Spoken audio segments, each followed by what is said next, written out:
Hey, Melanie. Hi, Sherry. Oh, we've got quite a lot of people on. That's great. Yeah, and we have just a little icebreaker question, saying who's coming from prepping for GCP versus GLP. It's a very nice mixture. Oh, cool. Yeah, Oh, you can, of course, answer you are preparing for both, because some people do. please put both. All right. We are right at the top of the hour, so I'm just going to get it started. This is a study group, right? So I'm going to start the ball, and I'm going to give you some thoughts and some advice, some advice that I would use. You don't have to, right? This is all on what works for you. But it is a study group, so I love interaction. And if you have suggestions or you have test taking strategies that you want to share, please feel free to pop in, chime in via the chat, via just unmuting yourself. Please feel free to turn your cameras on, whatever makes you most comfortable. But please do share, because the more ideas we get from each other, the better we can go. And it's a hard enough exam as it is, right? So the more we can help each other, the better. Without further, anybody have questions on that process? Okay, I'm Melanie Willis. I guess I don't want to put too much emphasis into who I am, but I'm one of the faculty for these study groups. And I've done tutoring for exams before, which is where some of this is coming from. Okay. Let me share my screen.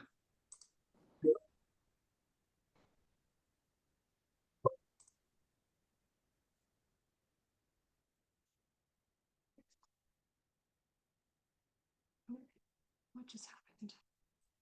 I don't think I'm sharing yet, am I? Screen 2.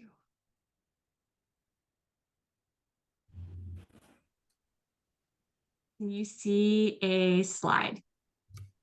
Yes, we can, Melanie. Yes. Perfect. I'm so used to Teams. It's been a while since I've done Zoom. Okay. So, here we go. We're going to start this off. This is the quick agenda, just because I wanted to structure my brain, because that's how I am. So structuring, we'll start with the poll. We'll get into some standard strategies. Let's learn a little bit about ourselves, and we'll talk about test anxiety and some endurance techniques. And then I really want to open it up and say, let's use our resources, which is each other. So can we launch the first poll? Lydia, are these actual polls, or is it just stay only in the slide? I'm sorry. So I had these polls in the slides that my understanding was provided to you. Did these turn into actual polls, or shall we just do it in the chat? I did not. If you emailed them to me, I didn't see them, so I don't have them set up as polls, but I can set them up. Nope, totally fine. They're the first thing, so we'll just go ahead and put your answers in the chat, or be like, yeah, I'm just gonna say it. So when you're thinking about the upcoming test, how you feeling? Are you like, yeah, bring it on, I got this. I'm coming just to bolster things, right? Is it, I know my stuff, but I'm also super nervous and I might second guess myself? Are you maybe like, I'm hoping, please, that these sessions will prepare me? Or, oh my gosh, I hate test taking. This is horrible. Why am I doing this? I know it's good for me, but why am I doing this? Good. Yep. Yes, but no. Okay. Yeah. A lot of you are in that same bucket. And then other, if you're not certain. Okay. It looks like we're getting a lot of the mixes between, I know my stuff, I'm hoping to prepare myself. But it's nerve-wracking, right? Yeah, absolutely. All right. Pretty straightforward, pretty common. So are you already using test taking strategies to prepare yourself for the exam? Yeah, I totally am. I know all these techniques. No, I'm not really. I'm hoping that for the best. Maybe I'm not really certain if I am. Maybe I am. I'm just doing what works for me. And not yet, but I'm fully prepared to do so. All right. Yes, some great, a nice response from, I'm assuming there's a full name to it, but A. Moore says, so many areas covered in sources for the information. Absolutely, so true. Olga, thank you for highlighting this. This is another thing I was going to bring up. Olga mentioned, no, it's been decades since my last test. So I'd like to now try and use the React buttons for one more question that I don't have on the poll, but how many people have actually taken a standardized test or any test that was over an hour long in the last 10 years? You either show of hands here or React.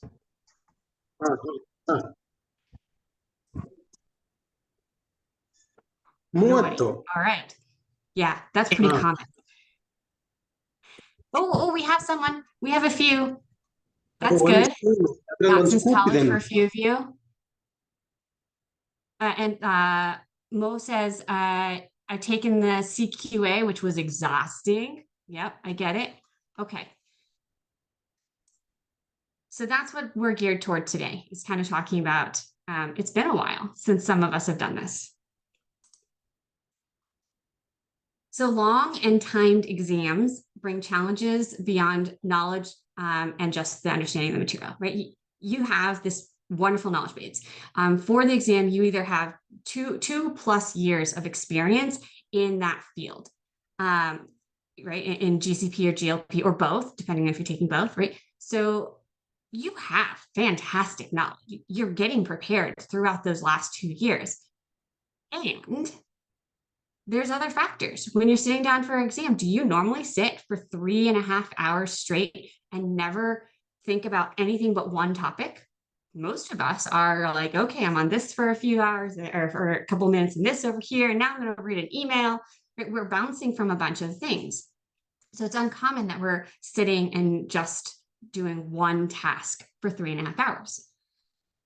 There's also the time constraints. We're all used to time constraints. We're all used to timelines, but it's a little different when the expectation is, as GLP team has already heard from their study group, and GCP will hear again tomorrow.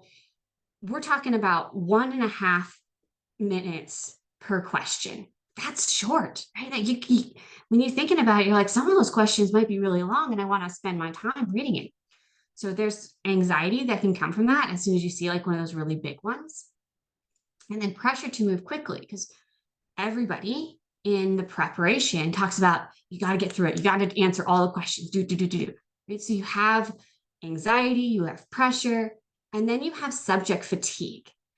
This is a subjective feeling. There has been studies done on this. So they have proven that fatigue itself does not occur for your physical body and knowledge base when you're taking a long exam, but you get a physical fatigue for motivation and your attitude just drops, right? You're like, I'm pumped. I can do this. I'm going to pass. I'm sitting down an hour in. I'm like, yeah, okay. I get this. Like these answers, I'm going. I got it. 2 hours in, you're like, I'm really tired of these questions. Some of these are very similar to other ones, and it's like stressing me out now. And then you're getting to that third, and you're like, oh my gosh, I still have, a boatload to do, and your motivation just drops. And you're like, I can't do this. It's very normal, and it's very common. How do we adjust to it? So let's talk about some standard strategies. Prep your daily routine to be the easiest the day of the test. If you guys think back to, and for some of us, me included, it's been a while. If you think back to like when you were in grade school or even college, but probably more grade school, your mom would always be like, eat a huge breakfast before the day of your standardized testing, right? Or they would like the day before, fill your backpack with everything you need so you don't have to be doing that the day of. Absolutely. Fill your backpack, fill whatever you need to set yourself up beforehand, the day before, right? You don't want to be rushing around trying to decide, is this outfit comfortable for me to sit in 3.5 hours worth, or do I want something different? You don't want to be stressing about things like that. So have your outfit laid out. It's that whole like, be prepared. It sounds silly. It sounds minor, and yet it can take something that is on a normal day, this much stress can blow up into this much stress. And when you've got this much already ongoing from just, did I pick out the right outfit, or am I going to get, is it too itchy? Am I going to be bothered by this tag the entire 3.5 hours, right? That can then escalate your anxiety. So make your life a little bit simpler. It's common sense, and yet it's something that a lot of test takers aren't thinking about until, oh geez, I now have an itchy tag. Right? Read all the directions. All the directions are available before you get there. You can, if you're going to a site, they'll have their instructions generally posted on their website. If you're doing it at home, all the instructions should be provided to you ahead of time, or on the SQA website. So read all your directions ahead of time on how it's going to play out, because if you're doing it the day of, you're trying to retain new information while also being prepared to dump out information, right?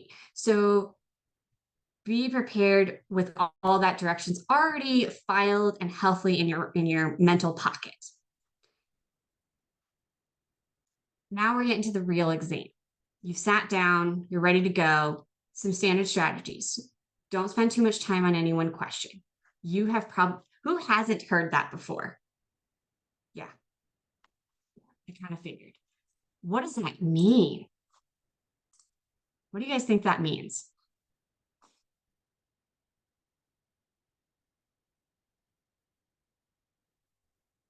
This is interactive. I promise it's not, there's no wrong answer. You can write in the chat, you can open up. Hear me? Yeah, any more? Yeah, you just what I've noticed, you just cannot, you think, how am I getting this out? Because I'm still traumatized. You think it's gonna be worth it to spend a good amount of time trying to get that answer right, but it's just really gonna screw you in the end, because the success is in answering every single question. So it is so important to just move on and even guess if you have to, because you're just gonna be in a worse situation if you don't answer like 50 questions. Absolutely. Absolutely. That's fantastic. Thank you. We've got some other answers in the chat. Rebecca, overthinking. Bryce, skip and come back. That's a very common response to that exact thing. Yes, Bryce. And I'm going to talk about that technique. Ashton, know how many questions you have and how long you have total. This actually, I want to highlight this, and I think Lois actually said something similar, and is highlighting the thing I'm about to say. It's actually really stressful to do that way. I wouldn't recommend it, but if that works for you, do it. Test yourself on these different techniques. If you feel like that is something that's going to really help you because you are really good with a biological clock, by all means, rock that. I have a terrible biological clock. So I don't know when an hour's passed instantaneously. So that means I've got to keep checking a clock, which then increases my anxiety. Don't overthink has been a really good response. Yeah, absolutely. You know this information. Trust yourself. And then read through all the questions and answers. Yes, absolutely. So my recommendations. Oh yeah, go ahead, Kanala. Yeah, there is one thing. I believe there is a timer. When you are sitting for the exam and taking it, you see how much time is left. So that gives you the idea, and you know which question you are answering. So that gives you the idea of your progress. For me, if I need to read a question, let's say twice or 3 times, which might be the case, they may be long. I might not be very familiar with some terms, or I might be in GLP working in OECD. This is a question from the other regulated area, or vice versa. I may need to spend more time and pay more attention. So as it was said before, it's better to flag the question, which you can do, and then you can get back and have 99% of questions answered. And if you miss that one, your chances are still high. But if you spend 10 minutes on one question and then you cannot answer 20 questions because you run out of time, that's a different story, and maybe you know all the answers. So just be careful, and maybe if you are not a native speaker, you may use the opportunity to get the prolongation, extra time, because it's offered. I think there is a small fee for that, but it gives you, I believe, double time. So if you feel it might be a good idea to do that, go for it. Thank you, Melanie. Yeah, absolutely. And so when Camilla mentioned, flag it and come back. So the technique that I really prefer for myself is what I call it my 30-second test. So every question, I give myself 30 seconds. So I sit down. If I can't answer it in 30 seconds, I flag it and move on. And that's the first run through. And then the second run through, I take a little bit more time for any questions that I skipped. And then if I'm sitting there and I'm spinning my wheels, I move on.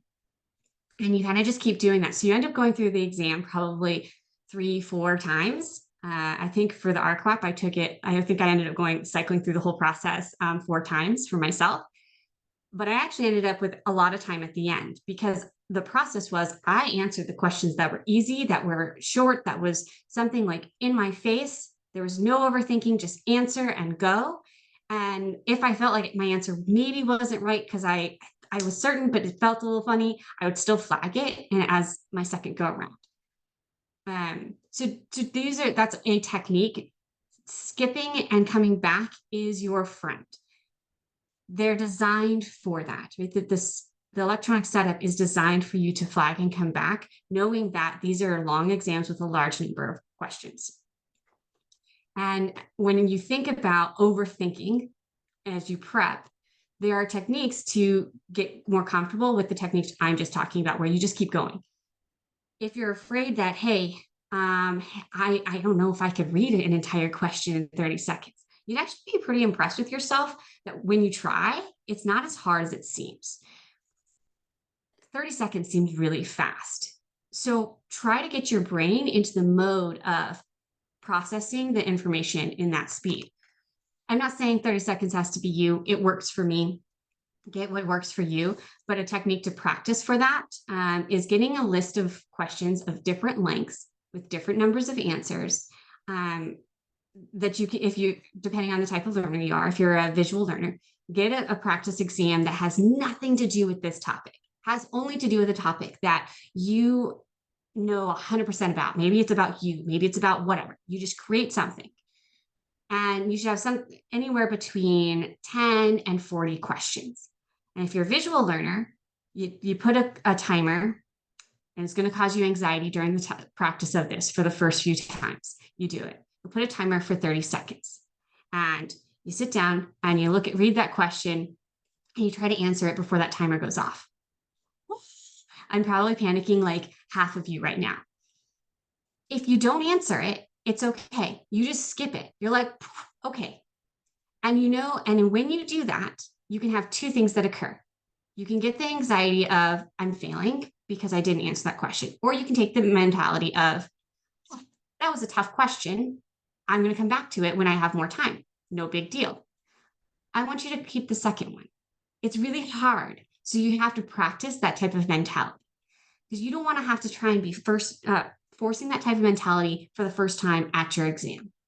You are not a failure for skipping a question. You're not a failure for skipping 6 in a row, okay? So it's all part of the process. Try it out. Get more comfortable with the feel of how you're going to do something. Just like you practice doing audits, just like you practice riding a bicycle. Test taking is the same way. Give yourself some practice. If you are not a visual learner and you're not auditory learner, grab a friend. Look how many friends we have right here. We have how many? Actually, I don't even know. There's a bunch of us. 33 friends. You have 33 friends right now who you can reach out to and say, hey, I'm an auditory learner and I need to learn this technique of being okay with myself. And so I want to take an exam that I feel like de-stressed about the question. Give them all of your questions and say, okay, I just need to get past the anxiety of it. So read off the question I need to answer in 30 seconds, or you say, good job, we're going to move to the next one. And then you get that double cycle. You have one, you're moving on and you're getting used to like rapid fire questions. Two, you get the positive feedback from your friend or colleague, if you really don't like the word friend, your friend or colleague, who is now moving forward with, hey, it's great. It's okay that you don't know the answer. That's great. You're going to do it when we have more time. So get yourself comfortable with those things. Thank you, Camilla, for answering questions that are going on in the chat. All right. Answer all questions. We kind of mentioned that. And then when you get down to the nitty gritties, again, this is something you've probably heard a million times. Eliminate clearly wrong answers using induction or deduction. Know yourself. Which do you like better? Some people are much more comfortable with induction. Some are much more comfortable with deduction. What's the difference? The difference is, is there anybody who wants to describe what the difference of induction versus deduction is?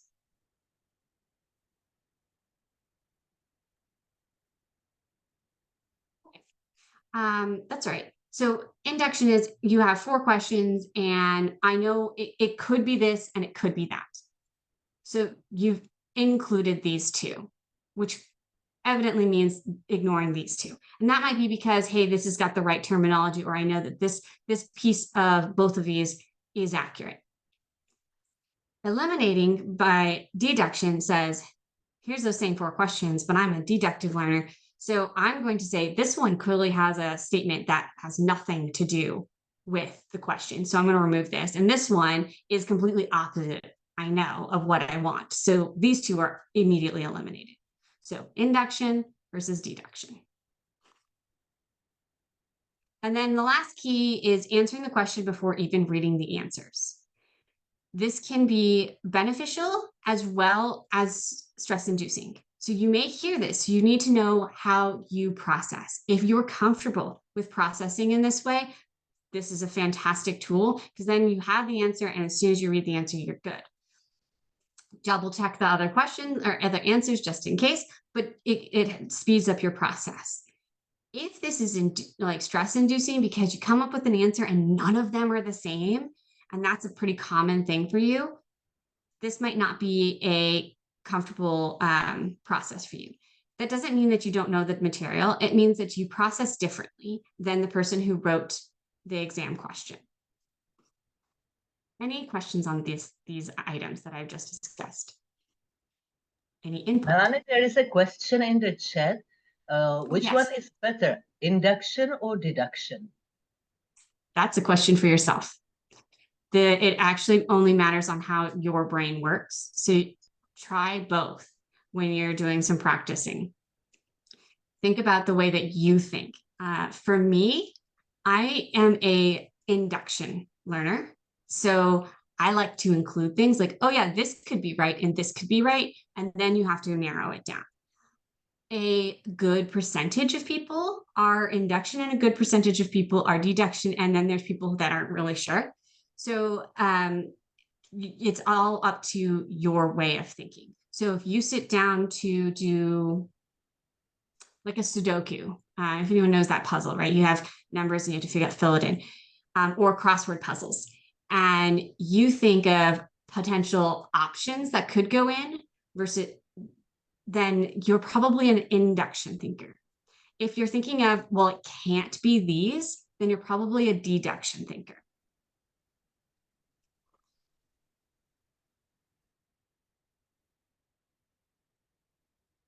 Okay. So how do you know who you are?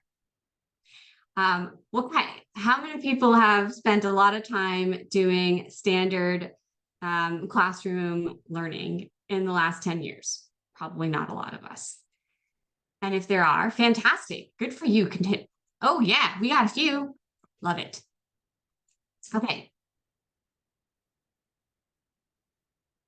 Non-native, what do you mean? Is this the same? Oh, I'm sorry. That question is not to me, I think. Okay, so tactile, auditory, visual. If you know what you are, fantastic. Actually, let's do that. How many people know what kind of learner they are? Go ahead, raise your hand or put in chat. And if you know, yeah, thank you, Ashton. Ashton's visual. We got a visual or tactile. Got a lot of visuals. Whew. Anybody else? More visual? Chiming in, you may also be a kind of audio type learner. You Yep. need to hear it. That's me. When I remember when I was studying in the college, I had to read the materials loud, seeing them and hearing it. That was helping me, but one without the other was not so helpful. So there are different types of people and learning techniques, and it may even change over the time. Absolutely. I'm like really impressed with how many visual learners we have here. I'm not a visual learner. Camilla sounds like she's a partial visual learner and partial auditory. I'm not. So wow, fantastic. Visual learners, you guys have kind of a leg up because an exam in this format is designed more for visual learners. Yay for you guys. Auditory and tactile learners. It's okay to use your other strengths when practicing, but be prepared that it is a visual test. So that means that if you are a visual learner, having, like I said, where you have somebody reading it off to you may not be helpful, but still having like support, have people support, it helps you, but having everything in written format will be much easier for you. Also consider as you're training, as you're practicing and relearning information and prepping for the exam, that you give yourself different visual formats for different information. What does that mean? It could mean that a multitude of different things. It could mean maybe in some topics, you put it all in giant circles. You circle this and you circle that. And for another topic, you put them in squares. You give yourself some other visual to think about. It could mean you use different color paper for different topics. It could mean you put it in a different visual location in your office or wherever you're practicing. So think about the different visuals, how type of visual learner you are, like see if maybe different colors are beneficial to you. And then for tactile learners, like myself, physical, right, touching is what people normally think of tactile, but tactile is your whole body. So use it. Maybe instead of sitting at your desk and learning and practicing what's the difference between OECD and FDA regulations, you go for a walk and you bring, flashcards or the regs with you, and you have a friend. And your friend reminds you every 10 steps to stop and do a question or do a section, and then you move again, because that physical movement for a tactile learner will actually allow you to process differently. I used sticky notes. I took a practice exam, a fake one that I created myself, and I put the questions up around my home. And then as I went about my day, I would see the question and it would be physically there. And so I kind of integrated it throughout my entire life. You may not want to do that. It's up to you on how you want to learn. It really instilled it deeply for me, but because I'm a very tactile learner. And then audio we kind of talked about. Anybody have any other, like, again, I'm not a visual learner, so any other suggestions that you guys have for each other?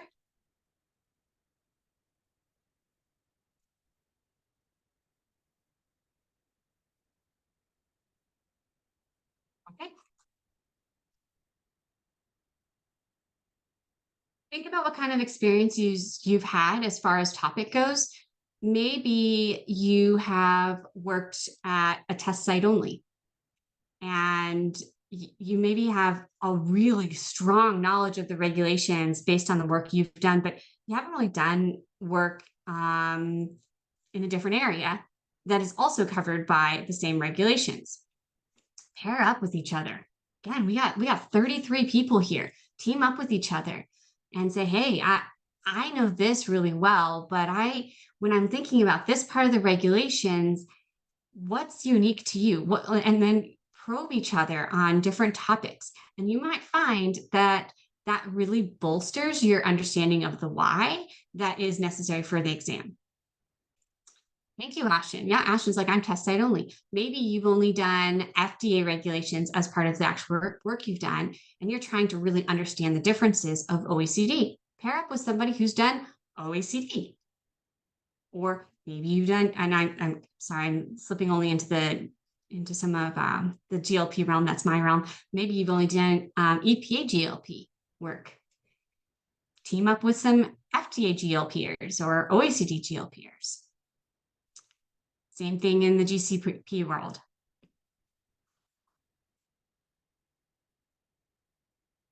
Yeah, absolutely. There's some great topics that conversation going on there. So yeah, team up with each other because your breadth of experiences are amazing and someone else can benefit from them and you can benefit from each other. So use these study groups as a starting block, not as an ending block. Lau, yes, there is a whole discussion topic in SQA Connect. All of the people should be in there, and you can also post in there and say, hey, I'm looking for someone who's done this type of work, or hey, I've done this type of work. Anybody else want to team up with me?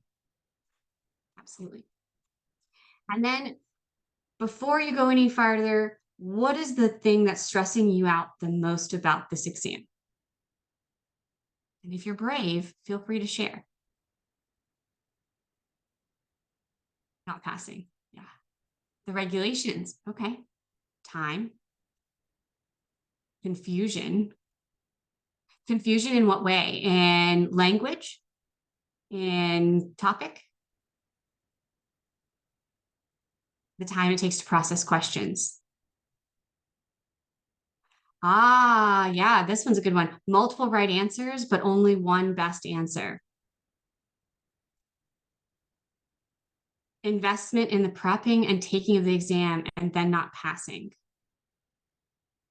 That can be very stressful. Absolutely. Overthinking. These are all really great things. So then as you start prepping and using test taking strategies to prepare yourself, focus on those topics. So the topics is tough. I would definitely team up with others for sure. Big questions and combination of right answers. Sunitha, absolutely. Yep. Break them down. Don't let them topple you. Treat them like a mountain, climb them. Sounds like very motivational, but it's in reality, right? In some, if it was paper-based, you would have a highlighter. Well, guess what? I believe that, and Lydia, maybe correct me if I'm wrong, but I believe you actually have the functionality to highlight. The computer-based system has like a highlighting function to allow you to do that. I vaguely remember that. It's been a few years, but I vaguely remember you could highlight words. So do so. Highlight words that like stand out to you. Maybe you see the word test site, you know we're not talking FDA GLPs, right? Because that terminology isn't used there. So use that type of highlighter to break down those big questions and break down some of your answers. That's it. Yes, I love this one. Differentiating between work practice and regulations. Anybody else have, oh, sorry, Camilla, go ahead. I've seen this choosing the best answer out of several that looks good. There might be also an opposite situation. You read the answers and you think, I don't like either of them because I would answer it totally differently, or I would take part of this question or this answer, part of this answer, put them together, and that would be my answer, but I cannot do it here. So in that case, the best advice is choose what fits the best and think about the logic of the question. Sometimes, small words can matter and can give you direction. Or if you skip that answer, you may get a hint when you are answering another question later on, because suddenly these two click together and you say, ah, yeah, so this is here. So it helps me to answer the other one. So always think about questions as you go through them, potentially leaving this open space in your mind. Does it help to answer any other question that I already either skipped or answered? That might be also a very, very useful thing. And choose the thing that sounds the least incorrect, if I may say it so. They are not completely incorrect, but you may not really like any of those answers, and that happens even in the practice exam. Thank you, Melanie. Yeah, absolutely. So you also think about taking that deep breath. It sounds silly, but do take that deep breath when things like that come up. How often we hear at conferences, it depends, and that's still very true, right? But when you're taking the exam, we're looking at the most conservative responses generally. So take a deep breath and remember, you've got this, and then relook at it again and do exactly as Camilla said. Michelle, they will provide you paper and pencil if you wish for it. Absolutely. If you're at a testing center. Okay. So now that you know yourself, or you're thinking about it at least, does your stomach get knotted when you think about taking the test? You're not alone. What can you do? Narrow the reasons like we just did. Adjust yourself to a similar environment. One thing nobody mentioned was like, what if I got cold and I'm so distracted at the testing center because I'm used to a lot of noise. Get yourself used to whatever environment you're going to. So if you're going to go to a testing center, practice and when you're prepping for your exam, do it in a similar environment. Make sure it's super quiet, super bright, and cold. It's often cold in them, right? You want it to be a little less than comfortable. You can also come prepared if you think that could be a thing, and bring a jacket or other appropriate clothing if you think it's going to be cold. And then, of course, practice your knowledge and skills, which you guys are already doing. You don't need me to tell you that. Okay, so since it's a long test, read the rules of the location. We talked about this. This is kind of a summary. Here's one that has been debunked. Your brain needs energy just like your body does, so you do need to feed it. However, think about the timing of your exam. When we tell children, oh, make sure you eat a big breakfast before you go for standardized testing. Yes, your brain needs that glucose. Don't skip a meal. And if you're used to a yogurt and some granola for breakfast, sitting down before you're going to have your exam at like 9 a.m., 10 a.m.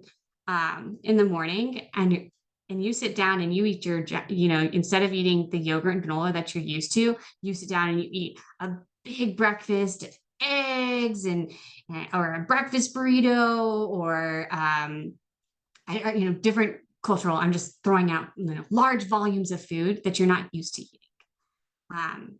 That can actually send you into more anxiety, because then you're sitting there and you're like, oh, my stomach is so full. Now I'm getting a little tired and sleepy and I'm having a hard time concentrating. Or, oh gosh, I haven't eaten eggs in I don't know, months. And now I've just ate a boatload of eggs and my stomach does not like it. So keep to a similar type of foods. If you're concerned that, hey, I only drink a cup of coffee before morning and I usually do way better in an afternoon, but my test is in the morning, ramp yourself up. Make sure you teach your body in the next 6 weeks to be able to take on food before an exam, because you're still going to need it, but you don't want to shock your body. How do I keep my speed and my accuracy? That's that whole 30-second and move on and come back. Once you've done that, the way that the test is done, you can actually jump straight to the questions you haven't done and not see any of the others. So it decreases your anxiety of like flipping through. If you're not certain how to do it and you're at the testing center, please ask them rather than fighting with it. You don't want to have to relook at questions again that you are confident in. So answer and let it go. And I'm not going to start singing to you, but do let it go. Let go of the question that you have, because when you don't, this thing called anxiety cycle happens, right? You just start festering over that question, even though you know the answer and you pushed it off. You wanted to push it off, but you did it, but you didn't let it go. So really be okay with, I answered that question, it's gone. I don't even want to think about it anymore. Acute stress management. Who thinks that they're going to have a panic attack in the middle of the exam? Oh, okay, well, good for you guys. I was totally afraid of that. Ashton, I hope not. Okay, well, I'll give you some tips on things you can do if that occurs. Hopefully it never happens to you, but let's be more prepared than not.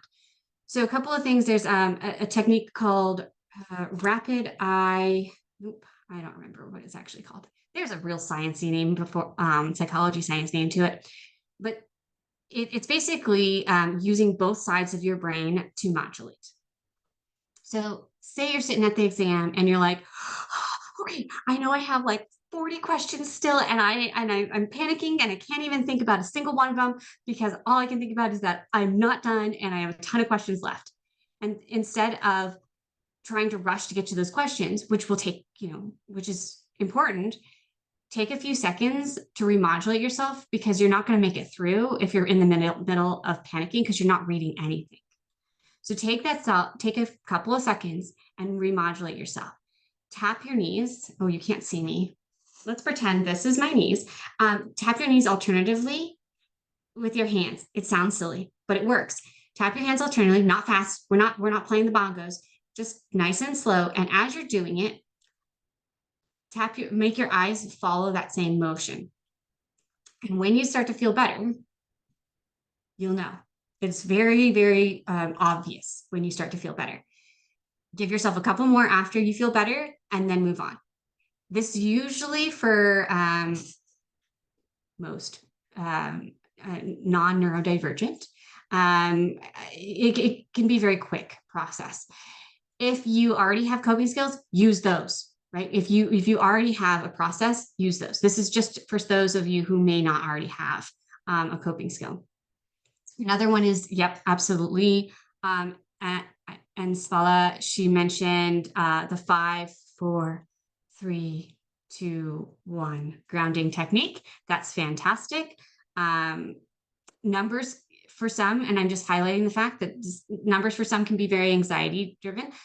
Touching can be very anxiety driven. So know yourself, test some of these out beforehand, and know what your best technique is. Taking deep breaths can be very beneficial for some people.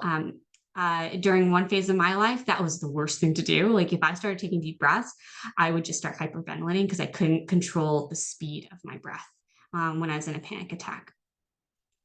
Listing 5 things you can see, 4 things you can hear, 3 things you feel, 2 smell, and 1 taste. Oh, thank you. You're using a different grounding technique. Absolutely, Anjali. That's a fantastic one. Anybody else have others?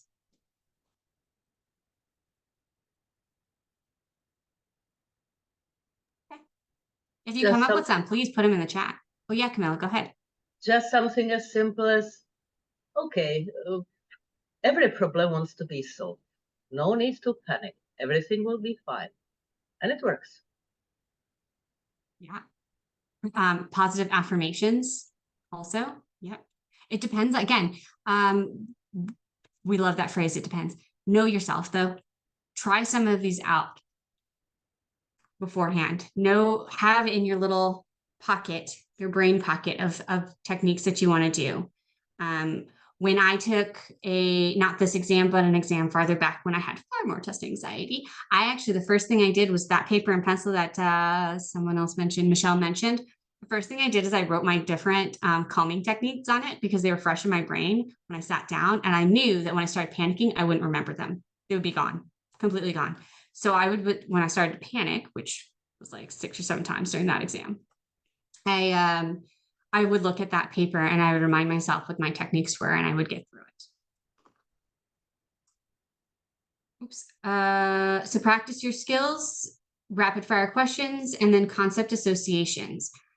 If that works for you, bolster your knowledge with movements, with scenery, anchor it. So then if you're having a hard time remembering a topic, a concept, because, hey, I don't really do that stuff, right? 90% of the stuff I do it every day, and I can reassociate it with the work that I do. And hey, that's easy. But there's these things that I never really do because it's not part of the work, or I don't work in the EU. So I don't do any OECD, whatever. Anchor it to something else. So then when you're struggling, you're like, oh, wait, okay, I know all of my OECD stuff is anchored to the picture of a blue boat in my office. And then you start to think of the blue boat and you're like, oh, right. They use principal investigators. They talk about multi-sites in this way. Those are techniques that can help. It's kind of like mind mapping for you. All right. Anybody else have endurance related techniques?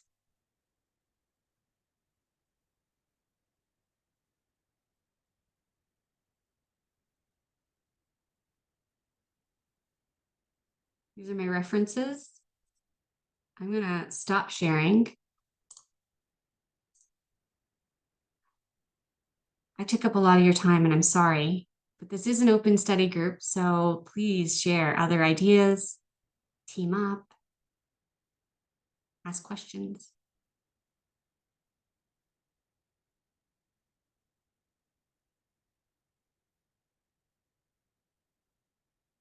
Okay. Until someone does. Oh yeah, Bryce. Yeah, I like that one. Bryce said, for those of you who aren't reading, that I get eye strain. Every 20 minutes, try to stare at something 20 feet away. Absolutely. You can also, most testing centers allow you to also stand up and stretch, just as long as there's no one next to you, or that they're very specific as to where you can do it. But it's okay. Take those breaks. You rejuvenate yourself. That's a great one, Bryce. Thank you.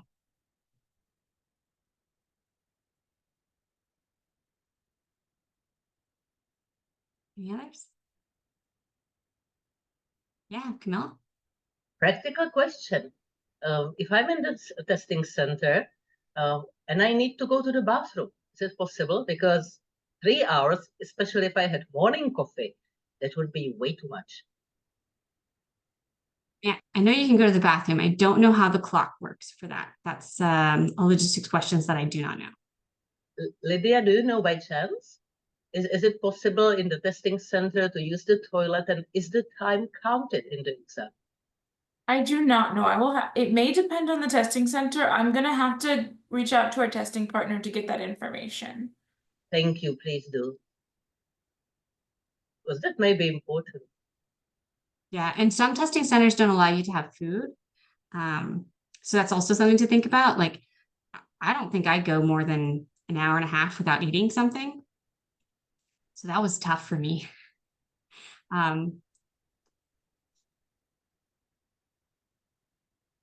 Thank you, Ashton. Yeah, she mentioned that some of the testing centers have videos on their website that goes over preparation and center rules. Still may be applicable if you are taking it at home, which is also one of the possibilities. So yeah, you may need to get up and go to the bathroom. Do you need to indicate it somehow? Do you need to communicate with someone? These are practical questions. I don't know. So if you have such practical questions, I suggest you list them and you send them to us, and we will try to give you answers. And I'm sure Lydia would help with that. Because there might be different situations, you may have certain limitations, whatever. So don't be shy and ask. To know, the knowledge is wealth. So if you know, the more you know what you are going to face, the better you can be prepared. So just to let you guys know, I would have to confirm about testing centers, but for the on-view exam, one of the reasons that we don't recommend taking it from your home or office unless there are compelling reasons why that's the best option for you is because the rules set out in terms of behavior are also fairly strict. You will not be able to leave to go to the bathroom or for any other reason unless there is a potential medical accommodation that you're requesting. If you do have a medical condition or disability, you can submit a form to receive that accommodation, but otherwise, you're not able to leave the view of the screen. You're not able to look away. There are specific and strict rules for behavior during an on-view testing exam. And again, you would also need to ensure that that you meet the technological requirements for an on-view exam. Those are also available on that Pearson VUE website that I shared. And you would make sure that you have a stable electricity supply and Wi-Fi connection and all of that. If, for example, something goes wrong because the Wi-Fi is out in your area, that may not be considered a reason to receive a refund for the exam since it was not considered to be Pearson's fault, for example. Again, for that reason, we typically recommend that you take your exam in a testing center unless there's a compelling reason why you believe that testing at home would be the best option for you. Thanks, Lydia. That's super helpful. But Lydia, the testing centers are not available in each country, correct? It might mean traveling. There are testing centers in most countries. We do partner with Pearson VUE, which offers testing centers around the world. Since we have some folks here, would you mind if I quickly shared a demonstration of how to see if there's a testing center in your area? Please do. So if you are on this, let me see. So if you're on this Pearson VUE website that I shared in the chat there, you can go down to scheduling for a computer-based exam. As all exams are computer-based, I understand this can be misleading, but this is for an in-person exam at a testing center. So this essentially takes you through a simulation of scheduling your exam appointment, which you would be able to do upon approval of your application. It doesn't particularly matter which one you click, but of course you can always click your exam type. Then you would say, I want to take it in person at a test center. You would skip through this. And you would see, let's see. So for example, SQA headquarters is located in Charlottesville, Virginia. So I will just put in my home location. And I can see what testing centers are available. So for me, there's a testing center 1.5 miles away from where I am located. And the nearest Pearson Professional Testing Center, which may offer a better testing experience, is located about 50 miles away from me. So the Pearson has essentially a network of their own testing centers that are dedicated testing centers. And then they contract with other organizations to offer testing in those locations. So for example, the testing center that is closest to me is located in a community college. So if you are really concerned about the environment, you may want to opt and see if there's a Pearson Professional Center close enough to you that it would be reasonable to visit there. But for example, there are testing centers all around the world. So if someone wants to put a location in the chat just to look at.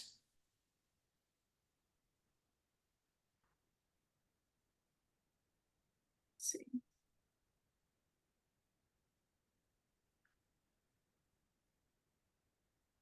Okay. Looks like Michelle put Pennsylvania in the chat. We have someone outside of US, please use the opportunity because there might be a different situation. Yes, does someone want to give me a non-US location just so I can, just as an example? Okay, let me put in the Philippines.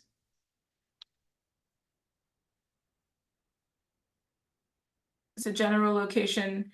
It's based on whatever the their mapping software considers to be the Philippines since I didn't put it in a city. I believe it looks like there's 5 testing centers available in Manila. And you can see that unfortunately none of them are Pearson. Oh, there is a Pearson Professional Center there. You can click show more to see more additional testing centers that are increasingly farther away. So for example, once you've exhausted the list of testing centers in the Philippines, you start seeing examples for testing centers that are in Taiwan. And I'll put in Vishal's one as well, just so we can see it.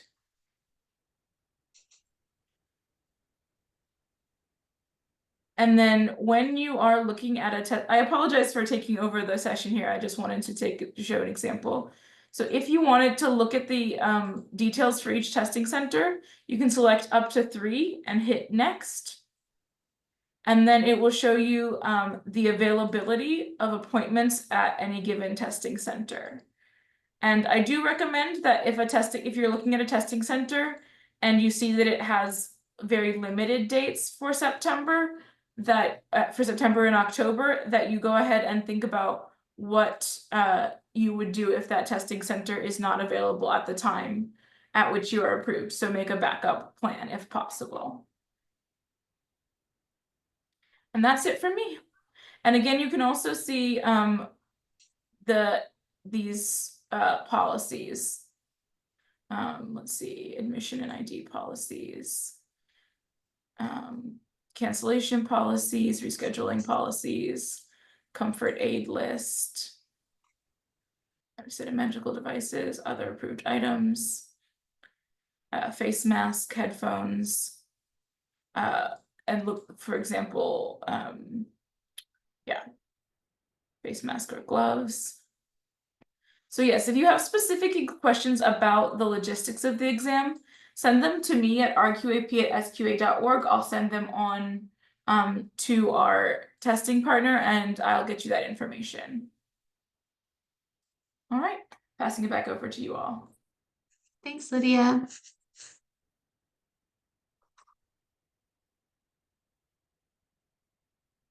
I love this, Bryce. If you guys haven't read Bryce's recent comment, if you can stretch it, would be amazing. Get your blood flowing. It really helps focus. Yep. Talk to people. Everyone I talked to in my organization with credentials has been more than willing to meet for some time and not feel judged, asking. So no silly questions. All questions are useful and help you grow. And then Bryce also mentioned in the past, I usually go through 3+ exams. 3+ times. Oh, me too. Wants to get everything I know immediately and then flag questions and then go through the end to make sure you didn't miss a misclick. Those are great suggestions, Bryce. Thank you for sharing. One more thing, since we always are stressed less or more, but some level of stress is with everybody. The very typical mistake is to skip and ignore this specific no or not. So the question may be negative, which is not the appropriate action, or what this is not done this or that way, and we just ignore this negative, and we see the other way around. So we give perfect answer for a totally different question. It's very, very often in my courses, I've seen it hundreds of times, and I make the same mistake myself. So be particularly aware of this one.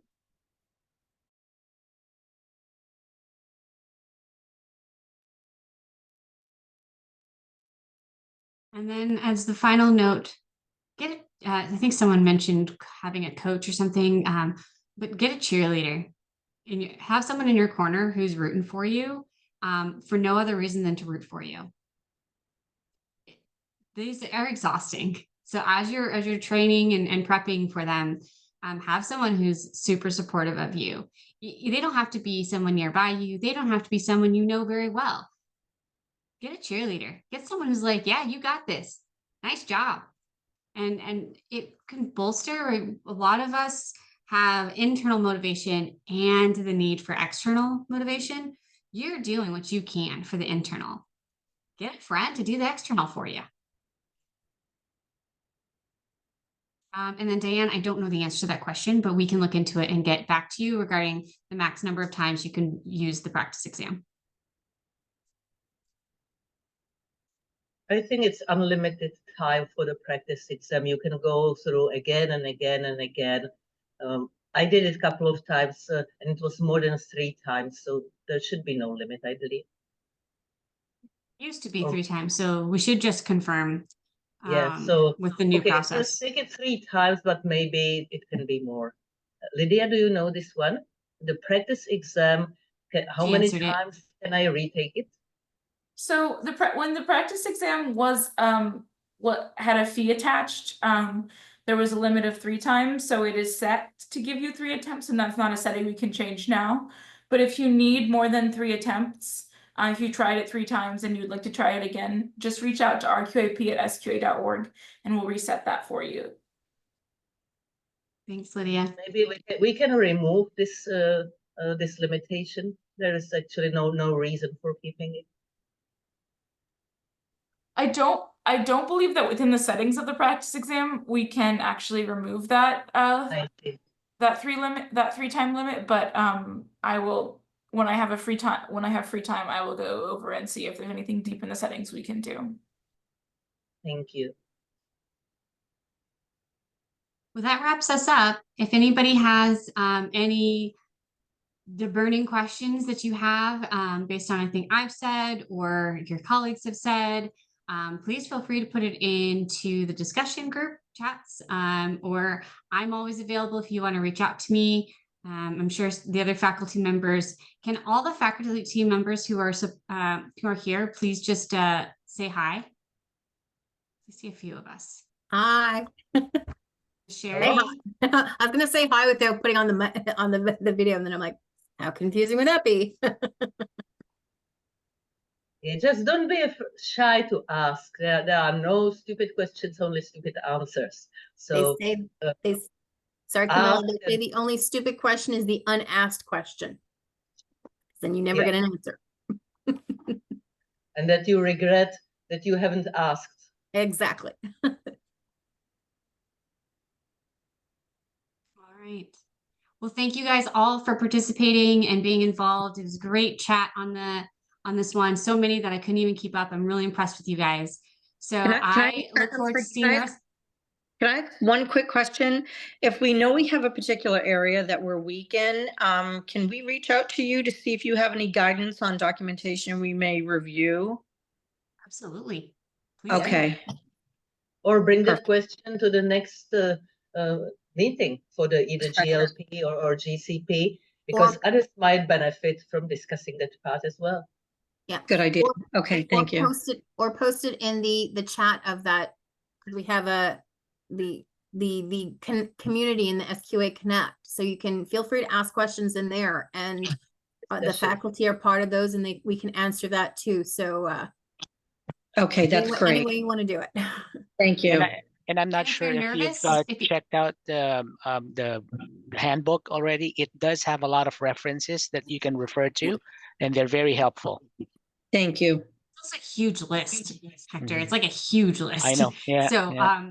but if you're also uncomfortable with doing some of those very public things, the answer still is yes, Tracy, that you can reach out to an individual faculty member or other person in here and ask them directly. I know any of the faculty members would be happy to then anonymize it and put it as a question into the next session. So please do feel free to reach out in any way that's most comfortable to you. Wonderful. Thank you very much. And a quick reminder, the GCP study group meets tomorrow at 12 p.m. Eastern Time. All right. Thank you guys all for coming, and we'll see you at the next one. Thank you. Thank you. Bye.